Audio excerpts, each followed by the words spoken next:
Welcome into Locked On Knicks. The Knicks won their season opener for Summer League 101-88. Quentin Grimes had 24 points. Farron Hunt, of all people, showed the heck out with some great plays. I'm joined by my buddy Jon Schulman, who you might know as Stingy or I though on Twitter instead of Gavin today. We're going to get into it all in just a sec on Locked On Knicks.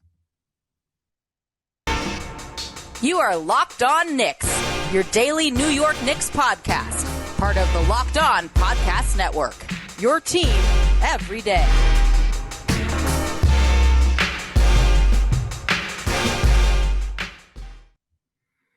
All right, welcome in to Locked On Knicks. I wanted to thank you guys for making Locked On Knicks your first listen today and every day, whether you're checking us out on your favorite podcast platform or you're taking in the sights and sounds on YouTube with the lovely visuals here. You get to see a much handsomer man than I on the feed today, sitting to my screen right.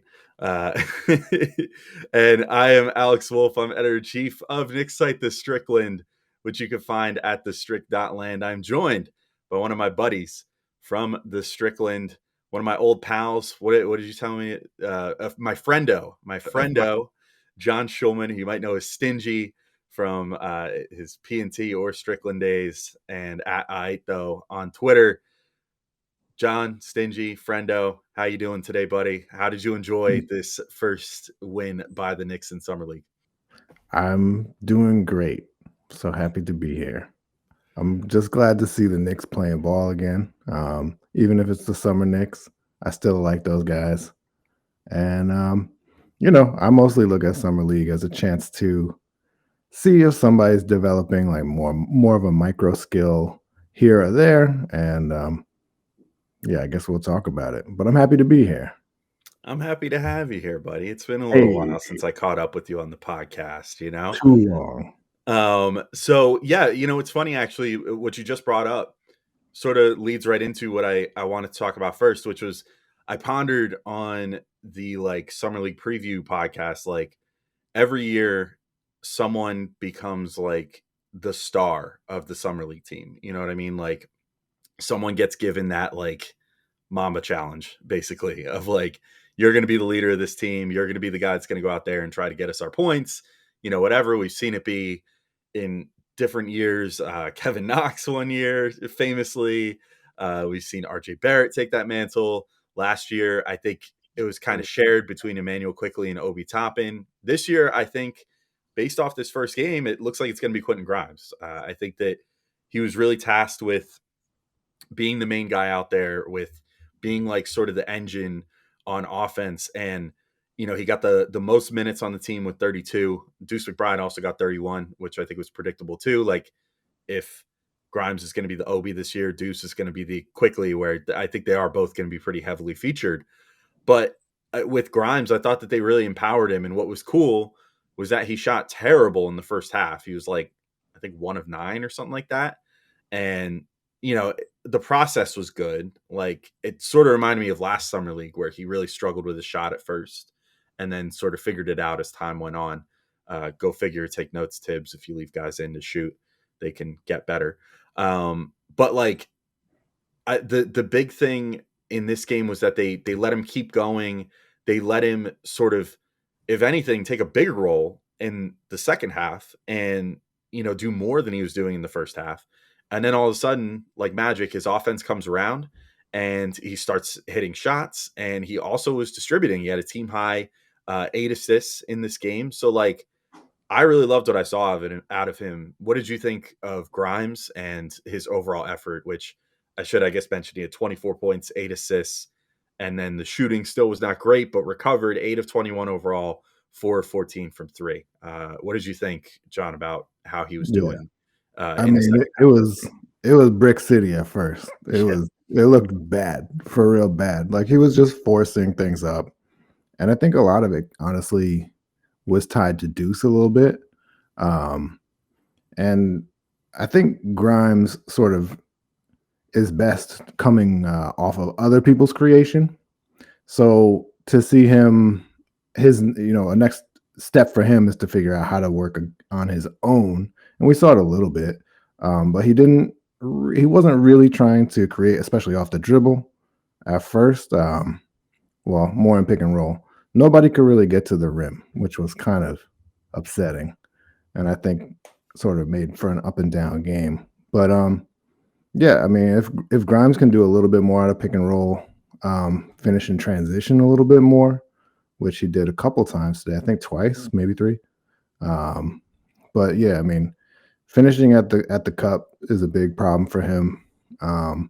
Getting all the way into the paint is an issue. His handle's okay. He has a few little evade dribbles that he can kind of pull out, but I mostly don't really look at Grimes as anything other than attack off someone else's creation. So first little step here looked good. But honestly, as good as Grimes turned out to be, it did seem like a condemnation of what Deuce was doing, which was kind of not enough for me. Yeah, I think that Deuce had his struggles. I thought that he was mostly looking for his own shot in this one, which was, I mean, I guess could be a little misleading because he wound up with 7 assists. But it felt like his first priority was sort of figuring out how to get his own shot off more so than trying to get the offense going, which I think that was more what I was looking for him. I know that he is more of an offensive minded point guard. His pull up shooting. I mean, that did look really good in this game. And Agreed, very much. Yeah, that was like coming on into the draft, coming into the NBA and everything in the G League and whatever else. That was like his skill. That was the thing that was going to make him a draft pick and potentially give him time in the NBA, other than, of course, the really good defense. But, I think he was looking a little too much for that and not enough for setting up his teammates, running actions and stuff like that. Now, how much of that is game plan related? How much of that is, him freelancing? I don't know for sure. I do know that usually early on in Summer League, these guys do tend to try to like build their own resume. And then towards as things go on and they, mesh a little better as teammates, and you get towards like the Summer League playoffs, whatever, which these guys do care about. Like it's very obvious when you watch Summer League. Well, Like these guys there's a are, ring now. yeah, They're yeah. gonna get There's that a ring. There's like a real fat championship ring that you can win for winning Yeah, Summer League now. So everybody's gonna pawn that thing off real fast, right yeah, on the strip, no problem. we'll see some on eBay soon enough from career G League guys, I'm sure. For sure. But yeah, it's I think that as things go along, I would expect Deuce to maybe switch more into that distribution role, which is more what we saw him do when he was sort of like the last resort point guard during the COVID stretch of this season. But as of right now, it seemed like he was kind of just looking for his own, which, as you said, is a little disappointing on his end. I mean, so he still actually seems to have pretty good vision. Obviously, finding guys over the top, no problem. Sims an easy target, but still finding them is just as much of an issue. You can't just like have Sims jump and then we'll pass it sometime down the line. So his vision was pretty good. I really am discouraged by the inability to turn the corner on Mac McClung. Really, I mean, granted they switch a lot of pretty much everything they switch, but generally, like I don't know that I trust Deuce to turn the corner to get into the lane. And once you do, what are you doing with it? I'm not so sure that I trust that yet, and that's what I want to see him work on. This is the battle between who's going to take control between Deuce and Grimes. It looks like Deuce, he'll probably get another shot, at least twice more. But Grimes seems a little more capable, especially getting out of the screen. He's got a little more juice, it seems like, just because probably the size plays a role. But yeah, I mean, they'll get more chances. We'll see what they can learn from what they've done. We'll go back. We'll look at the tape. 3 times at minimum. Yeah. Otherwise, did we even see it?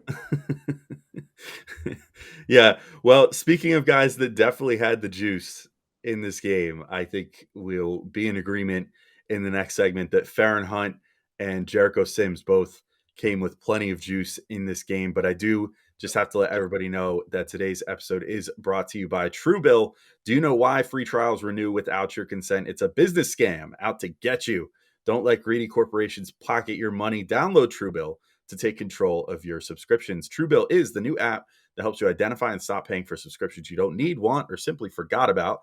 On average, people save up to $720 a year with TrueBill. That's a lot of scratch. Because companies make subscriptions hard to cancel, TrueBill makes it incredibly simple. Just link your accounts and TrueBill will cancel your unwanted subscriptions in one tap. And your TrueBill concierge is there when you need them to cancel unwanted subscriptions, so you don't have to. Certainly, TrueBill helped me out with my streaming bills a little bit. You know, it can be, you get a little FOMO and want to have every streaming service, but it's helpful to look and see which ones you haven't been using in a while, and then have a service that can stop your subscription for you. So definitely was worth it in that regard for me. TrueBill clearly is worth it for a lot of other people too, because they have over 2 million users and have helped save them over $100 million total. Like Matthew B., who says, in a matter of seconds, I saved $660 for the year on my DirecTV bill, saved $120 for the year on my SiriusXM bill, and saved $840 a year on car insurance. So you don't even have to go to a Gecko for that. Don't fall for subscription scams. Start canceling today at truebill.com/lockedonnba. Again, go right now, truebill.com/lockedonnba. It can save you thousands a year. All right, and we are back to talk this Knicks 101-88 win over the Golden State Warriors. I think by transitive property, the Knicks are now the NBA champions based off this win. That means that Jericho Sims would be in strong consideration for Finals MVP in this case, because I thought that he had a really, really great game. I feel really bad for bearing the lead on Farron Hunt this far, but you were talking about Sims and the ease of throwing it to him. And that really stood out in this game, where he's just such a crazy vertical threat that it's just, it looks like it's so easy to be whatever player he's running pick and roll with, or just whatever player that happens to be out there when he decides to dive to the rim, because he's just such a monster at finishing around the rim there. Sims finishes with 16 points, 7 of 8 shooting, had 10 boards as well, and 2 blocks.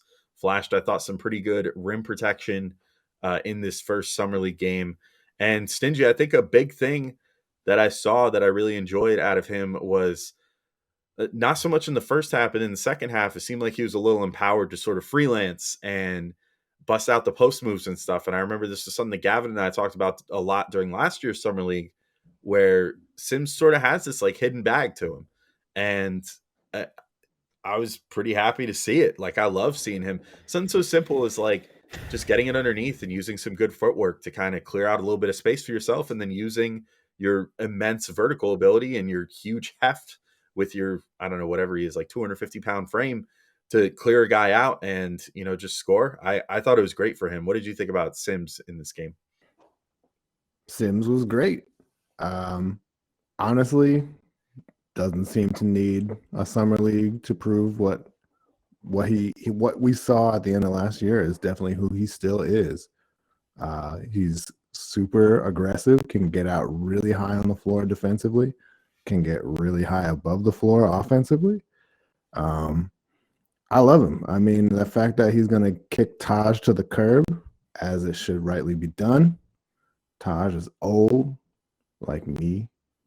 You're trash. Gotta go. But no, seriously, Sims is clearly terrific. You know, is he much more than the Knicks Summer League MVP? No, probably not. But I mean, that's a super valuable contributor.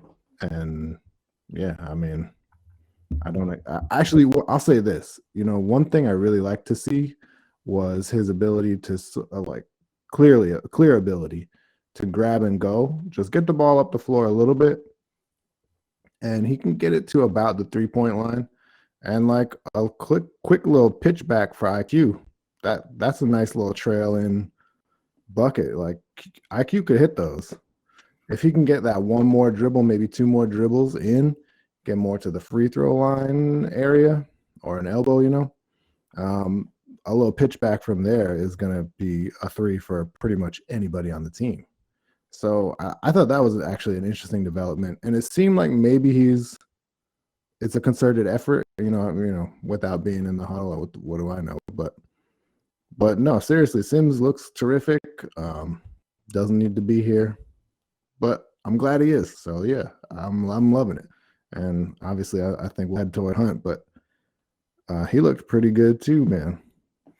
Yeah. I'll just say, lastly, I can't believe we didn't record our instant reaction farewell Taj Gibson pod today after Taj got cut. But I will miss Taj. But you're right. Ooh, No, don't boo him. bye.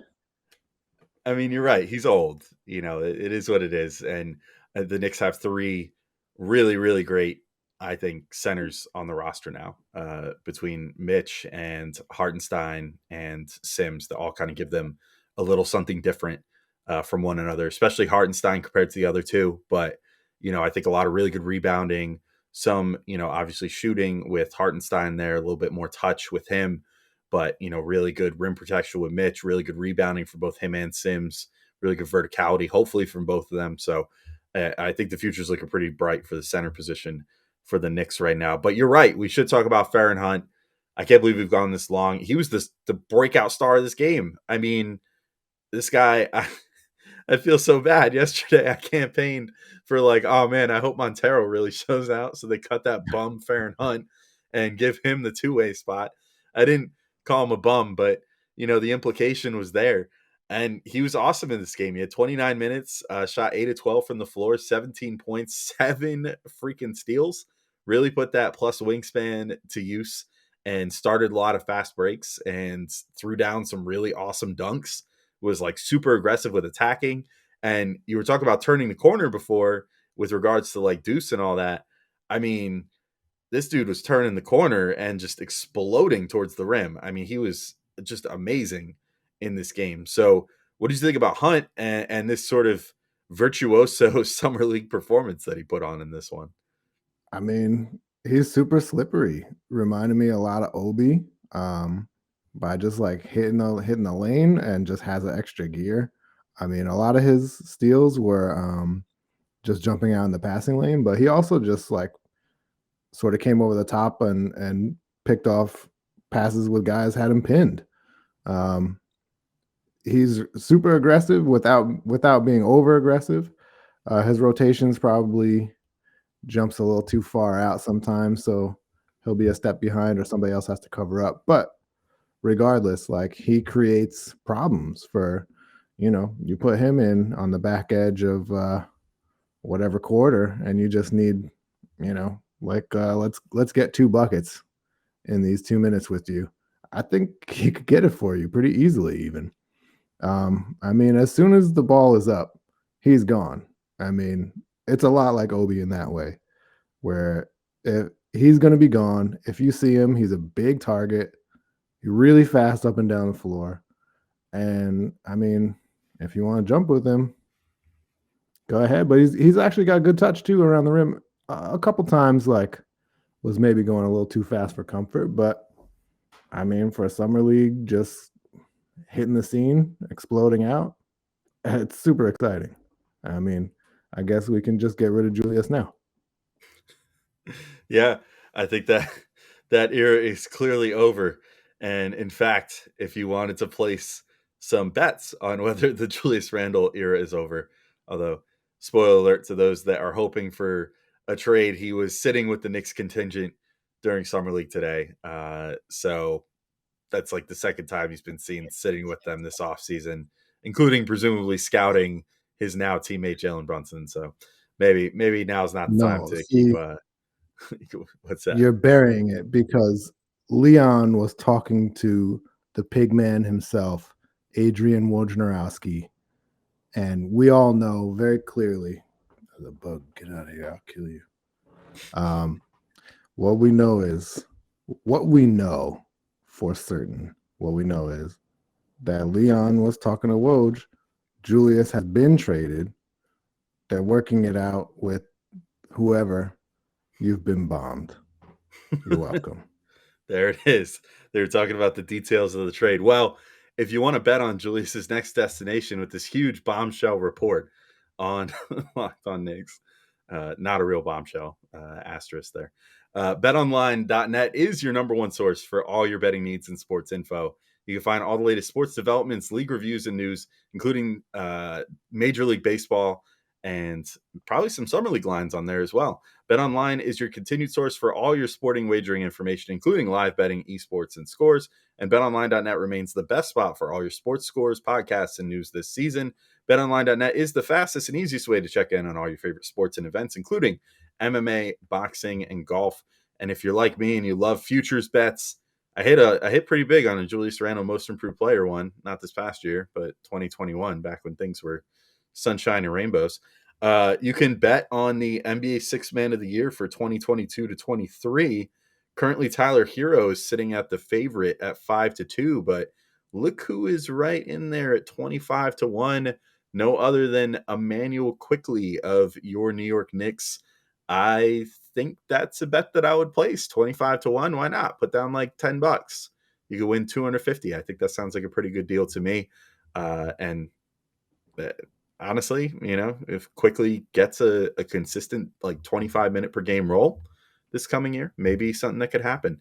So the important thing is head to the website today, betonline.net, or use your mobile device to learn more about the trends and action. BetOnline, where the game starts. All right, John, we are into our third segment. Quick question. Yeah. Could you promote getting your TrueBill? You sign up for TrueBill. You cut your money away from TrueBill. Boom. Bet your money. And now you're doubling it, tripling it, 25ing it. What did you say? 25-1. Wow, you're not kidding. Man, I think I got to sign you up to the ads department at Locked On. You got to sign up for TrueBill, which only costs $69.99. Does not cost anything. It's free. And then you sign up for BetOnline, which is also free, except for the money that you put in. I think this is a foolproof strategy right here. But I think we should probably talk about, I'm not even totally sure at this point. We've gotten through most of the guys. Well, actually, all right, I think the two guys we have to talk about are the rooks. Not the most crazy impressive showing from them. I'll say Keels first. I don't know about Keels necessarily, at least not yet. Good. What's that? I don't want you to know about Keels. Okay, good. Well, you're not allowed to know.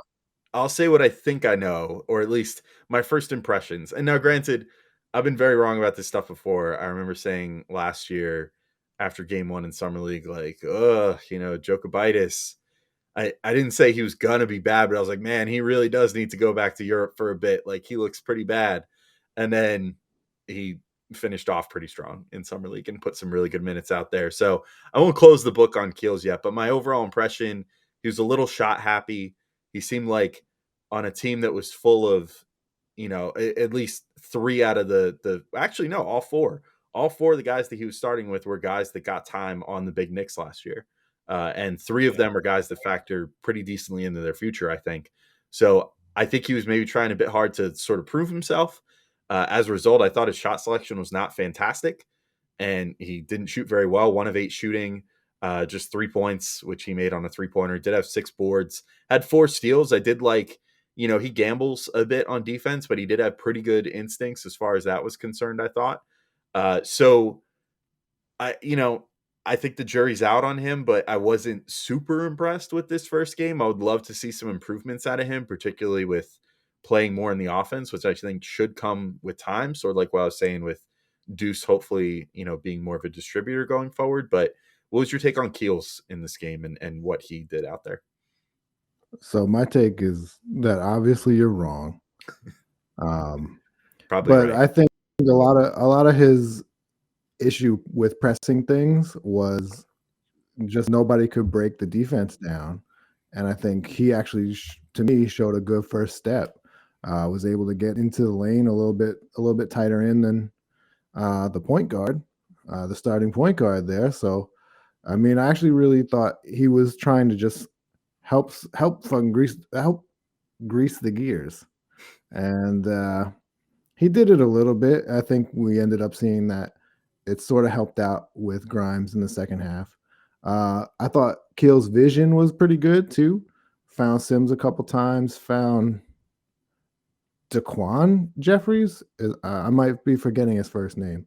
or getting it wrong. But he found Daquan, who also seemed like a good passer or had a good passing instinct to me. But I think for Keels, it was just like, hey, we got to get something going here. And he was able to get by he got by Moody a couple times too. And Moody is a pretty good defender, obviously super long. So I like Keels. You're stone cold wrong. He's the MVP. He's the sub MVP of the Knicks Summer League Championship squad underneath Jericho Sims, and you should be ashamed of yourself. It was a tight race. He almost took it away from Sims, but could not quite wrest it away.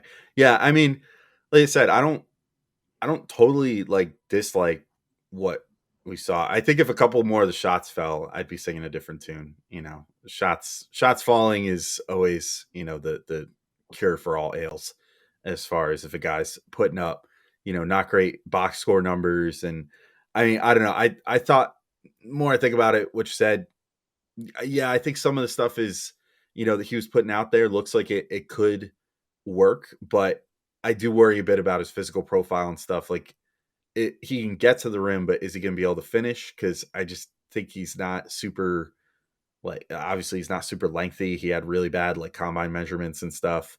JJ Jackson and Locked on Duke, when I had him on, made mention of the fact that he came in as like definitely the heaviest guard this year, but like one of the heavier guards in recent years to come out of the draft combine. So, you know, that's good in my opinion. It can be good. I want everybody to just be a big boat. Yeah. Keels is built like an ambulance, and he's gonna truck fools out of the way. It's good. It's very good. Yeah, I mean, I love that aspect. Yeah, I love that aspect. So we'll see. Maybe he'll truck some more guys. One guy I feel pretty confident saying is not built for trucking is Gene Montero, of formerly the Overtime Elite, and now on an Exhibit 10 contract with the Knicks, I believe. Again, apologies to Farron Hunt for saying that I wanted him to get cut for Gene Montero to get the other two-way deal. Although maybe I'm still not totally against that, because I thought Montero had some pretty interesting flashes in this game. He definitely has the pull-up shooting juice too. I think, you know, he was definitely looking for that. He only got 9 minutes, but scored 4 points in those 9 minutes and was a plus 16. I think a lot of that was the fact that he was playing some pretty good defense too. Like he seemed like he was pretty feisty on both ends of the ball.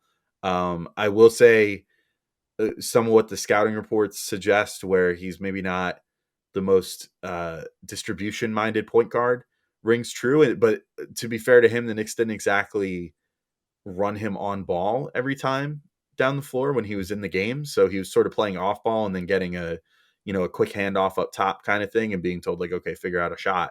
So of course he went for a shot. You know, I think that was just kind of the role that he was told that he was put in there for. But I was intrigued enough by him. Like, I really want to see what he does over the rest of the summer league. I hope maybe at some point he gets a little more playing time. Like, I think the Knicks MO, you know, we say like, oh, Dicey Yoshimoto, just a chip off the old block as far as you know, Tibbs is concerned.